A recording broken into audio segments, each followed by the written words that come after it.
नमांस सर्वेभ्यः। प्रिय छात्रों, आज आपके सम्मुख प्रस्तुत है दीपकम पाठ्यपुस्तक का अष्टमः पाठः बुद्धिः सर्वार्थ साधिका। देखिए, अर्थात बुद्धि के द्वारा हम समस्त कार्यों को साध सकते हैं। आइए कि संसार में कार्यों को सरलता से करने के लिए कई बार हमारे सम्मुख अनेक प्रकार की समस्याएं होती हैं। उन समस्याओं को हल करने के लिए कैसे बुद्धि आवश्यक होती है, इस पाठ में हम पढ़ेंगे। संसारे उत्तम जीवनाय बुद्धिपूर्वकः व्यवहारः आवश्यकः भवति। संसार में उत्तम जीवन के लिए बुद्धिपूर्वक व्यवहार अत्यंत आवश्यक होता है। बुद्धिपूर्वकेण व्यवहारेण कठिनम अपि कार्यम सहजम भवति। बुद्धिपूर्वक व्यवहार से कठिन कार्य भी अत्यंत सहज हो जाता है, अत्यंत सरल हो जाता है। विशेषतः स्पर्धाया समये यदि प्रतिपक्षः अतीव प्रबलः, अगर किसी स्पर्धा में, किसी प्रतियोगिता में प्रतिपक्ष, जो हमारा प्रतिपक्षी है, जो हमारे विपक्ष में है, वो अत्यंत प्रबल है, बलशाली है, तर्हि बुद्धिबलेन वयम तम जेतुम शक्नुमः, तब हम केवल बुद्धि के बल से ही उसको जीत सकते हैं। शरीर बलात् बुद्धिबलस्य महत्वं कथम अधिकम इति एषा कथा प्रतिपादयति। शरीर के बल से बुद्धि का बल अत्यंत क्या है, महत्वपूर्ण है अथवा अधिक है। यह कथा हमें यह बतलाती है कि शरीर के बल से अधिक किसका महत्व होता है, बुद्धि के बल का। एताम कथाम वयम पठामः। तो आइए इस कथा को पढ़ करके हम जानते हैं कि शरीर बल से अधिक बुद्धि बल क्यों आवश्यक है।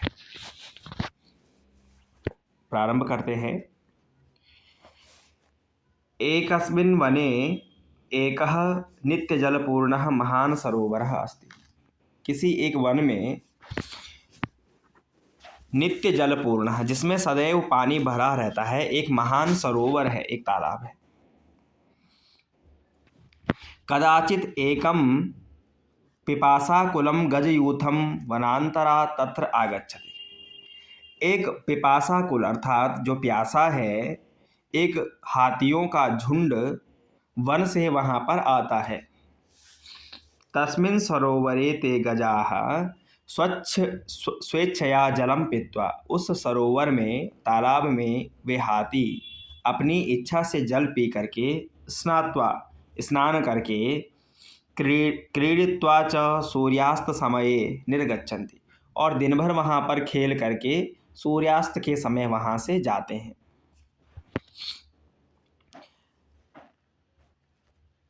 आगे, तस्य च सरोवरस्य तीरे समन्तात् सुकोमल भूमौ बहूनि शशक बिलानि सन्ति। उसी सरोवर के पास में अनेक क्या हैं, खरगोशों के बिल हैं। ये बहवः शशकाः निवसन्ति, जिसमें अनेक खरगोश निवास करते हैं। गजानां परिभ्रमणेन तेषु बिलेषु निवसन्तः बहवः शशकाः क्षतविक्षताः भवन्ति। अब जब उस तालाब के किनारे उन खरगोशों के बिल थे, तो हाथी जब दिन भर वहाँ इधर उधर घूमे खेले, तो उनके क्रीड़ा करने से उन खरगोशों को अत्यंत हानि पहुँच रही थी। केचन पुनः मृतापि भवन्ति, उनमें से बहुत सारे क्या हो जाते थे, मृत भी हो जाते हैं। अतः शशकाः भीताः चिंतामग्नाः च भवन्ति। इसलिए जो वो खरगोश थे, वो बहुत डर गए और चिंतामग्न हो गए। ते दुःखम अनुभवन्ति, वे दुख का अनुभव करने लगे। स्वरक्षार्थम च ते उपायं चिंतयामि, और अपनी शरीर की रक्षा के, अपने प्राणों की रक्षा का उपाय सोचने लगे। आगे, एकस्मिन् दिने सायंकाले तेषां शशकानां सभा भवति। एक दिन सायंकाल को उन समस्त खरगोशों की एक सभा होती है। सर्वे शशकाः स्वमतं प्रकाशयन्ति। सभी खरगोश अपने अपने मतों को बतलाते हैं। परम ते समाधानम न प्राप्नुवन्ति, परंतु उनको कोई समाधान प्राप्त नहीं होता है। अंते ससक राजा वदति, अंत में जो खरगोशों का स्वामी था वो कहता है, अहमेव उपायम चिंतयामि, मैं ही कोई उपाय सोचता हूँ। अधुना वयम सर्वे स्वगृहम गच्छामः, अभी ऐसा है कि हम सभी अपने अपने घर को जाते हैं, मैं कोई उपाय सोच लूँगा। आगे, अन्यस्मिन् दिवसे रात्रि सह ससख राजः यूथाधिपस्य गजराजस्य समीपम गच्छति, अगले दिन को रात्रि के समय वह खरगोशों का राजा उस गजराज के पास, हाथी के जो स्वामी हैं उनके पास जाते हैं।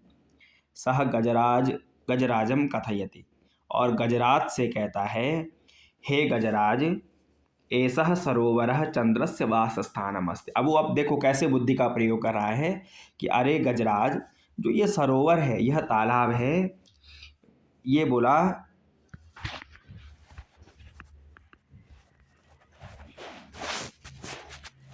ये चंद्रमा का निवास स्थान है। एसह सरोवरः चंद्रस्य वास स्थानम अस्ति, यह जो सरोवर है यह चंद्रमा का वास स्थान है, यहाँ चंद्रमा निवास करते हैं। वयम ससकः तस्य प्रजा स्मः, हम सभी खरगोश उस चंद्रमा की प्रजा हैं। अतएव स शशांकः इति, इसीलिए चंद्रमा को बोला शशांक कहा जाता है। नाम से वह प्रसिद्ध है। यदा शशकाः जीवन्ति तदा एव चंद्रः प्रसन्नः भवन्ति, तो हम उसकी प्रजा होने से यदि हम जीवित रहते हैं तभी चंद्रमा प्रसन्न होता है। गजराजः पृच्छति, गजराज पूछता है, कथम अहम विश्वासम करोमि, मैं तुम्हारी बात पर कैसे विश्वास करूं। किम सत्यमेव चंद्रः सरोवरे तिष्ठति, कि सच में चंद्रमा सरोवर में निवास करता है। यदि सरोवरः चंद्रदेवस्य वासस्थानं तर्हि तत् प्रदर्शयतु, यदि सरोवर में चंद्रमा का निवास है तो बताओ। शशकः कथयति, खरगोश कहता है, आम चंद्रस्य दर्शनम आवाम अधुना एव सरोवरम प्रति चलावः, बोला चंद्रमा का दर्शन मैं करवाता हूँ, हम अभी कहाँ चलते हैं, उस सरोवर के लिए चलते हैं। तो दोनों के दोनों गजराजः शशक राजेन सह सरोवरस्य समीपम गच्छति, जो गजराज है वो खरगोशों के राजा के साथ सरोवर के पास जाते हैं। सह जले चंद्रस्य प्रतिबिंब पश्यति, अब शाम के समय में, रात्रि के समय में क्या था, चंद्रमा आसमान में था, तो आसमान में होने से उसकी छाया कहाँ, जल में उसके प्रतिबिंब वहाँ दिख रही थी। चकितः स भवति, हाथी बड़ा चकित होता है कि वास्तव में तो इस सरोवर में क्या है, चंद्रमा निवास करते हैं। सह भयेन चंद्रमा, मतलब डर के मारे चंद्रमा को प्रणाम करता है। ततः स गजयूथेन सह अन्यत्र गच्छति, तब से वो समझ लेता है कि वास्तव में यह चंद्रदेव का स्थान है, तो वहाँ से हाथियों को हटा करके किसी अन्यत्र स्थान पर चले जाते। सह गजयूथः पुनः कदापि तस्य सरोवरस्य समीपम न आगच्छति, उसके बाद वो कभी उस सरोवर पर नहीं आया।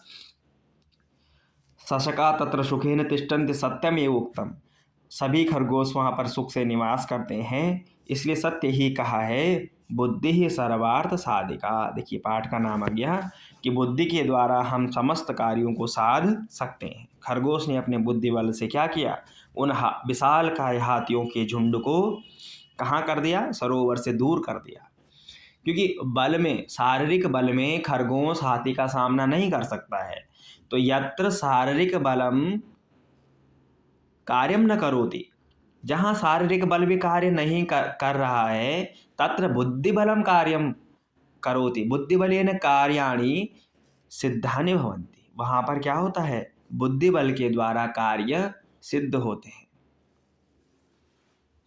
इसलिए बुद्धि ही सर्वार्थ साधिका। तो प्यारे छात्रों, यही इस पाठ का सारांश था। शब्दार्थ हम देख लेंगे। सरोवरः अर्थात तालाब, गजः हाथी, शशकः खरगोश, मृताः मरे हुए, भीताः डरे हुए, प्रतिबिंबम परछाई, चिंतामग्नः चिंतित, शशांकः चंद्रमा, नामना नाम से, है ना। आगे, अब हम इस पाठ के प्रश्न उत्तरों को देखेंगे।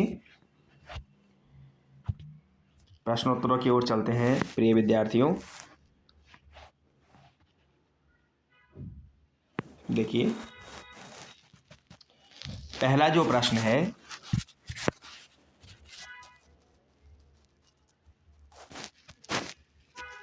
पाठस्य आधारेण अधोलिखितानां प्रश्नानाम् उत्तराणि एकपदेन लिखन्तु। अधोलिखित प्रश्नों के उत्तर एक पद में लिखने हैं। सरोवरस्य तीरे सुकोमल भूमौ बिलेषु के निवसन्ति, तो उत्तर हो जाएगा शशकाः। केषां परिभ्रमेण शशका क्षतविक्षता मृता च भवन्ति, गजानां। शशकराजः कस्य समीपं गच्छति, गजराजं प्रति अथवा गजराजस्य समीपं। के स्वमतं प्रकाशयन्ति, शशकाः। कः चंद्रम नमति, गजराजः। के सुखेन तिष्ठन्ति, शशकाः। तो पहले प्रश्न के उत्तर हैं। अब हम चलते हैं दूसरे प्रश्न की ओर।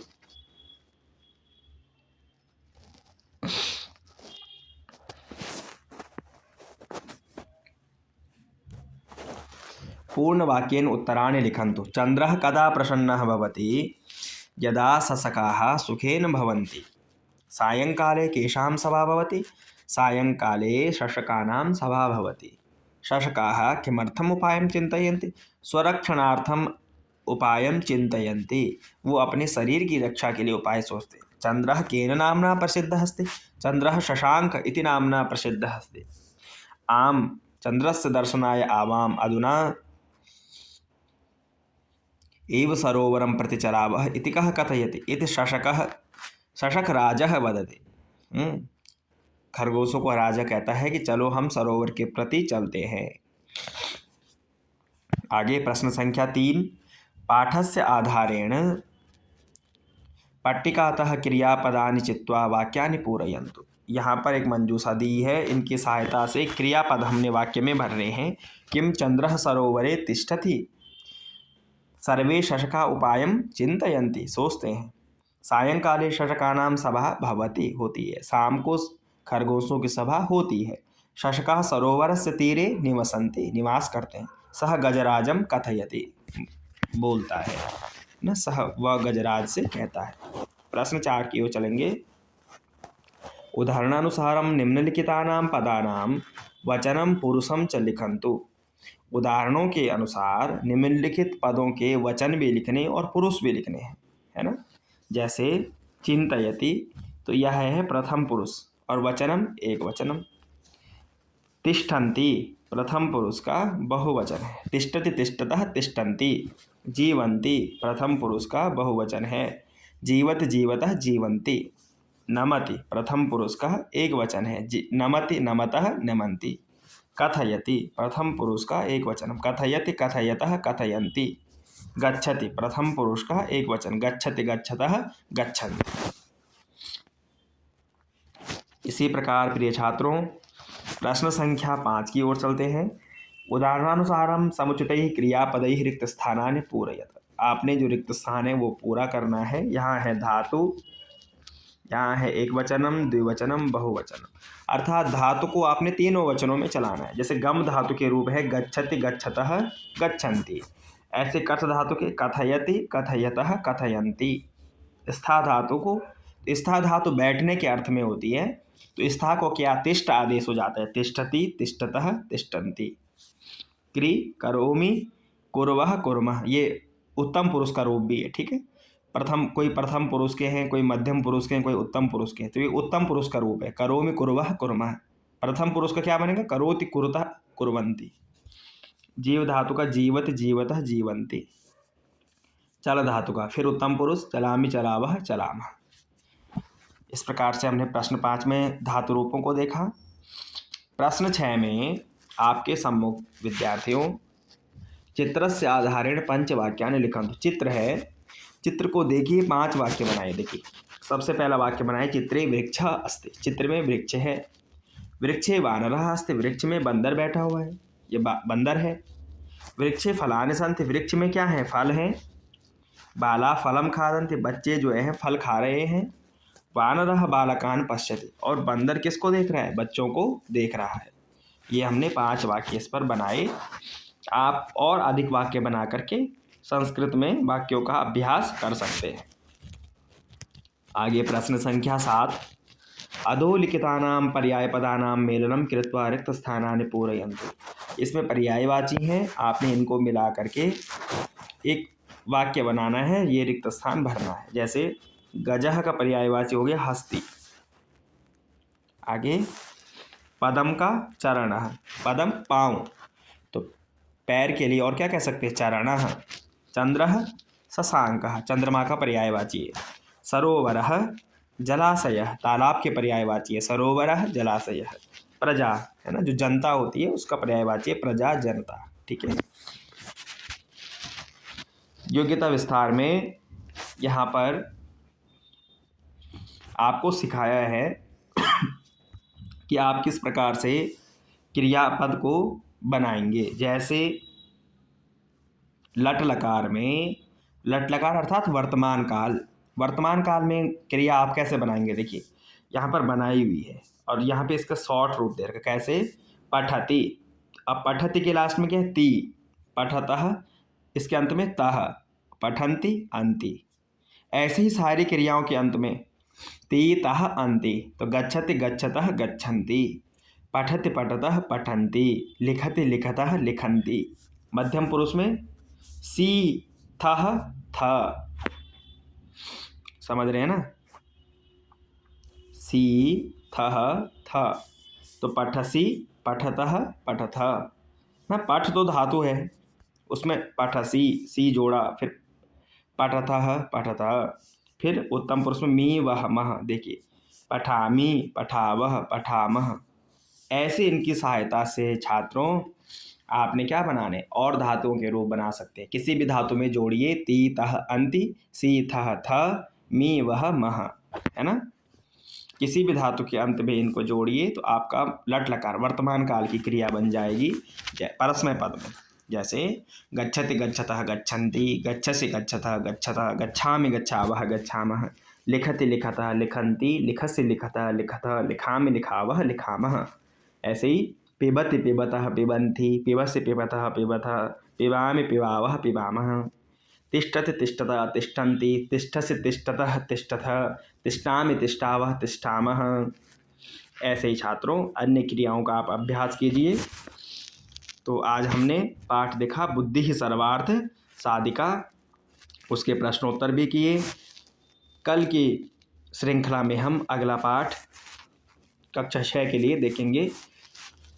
चैनल को आप सब्सक्राइब करिए, शेयर करिए। धन्यवाद।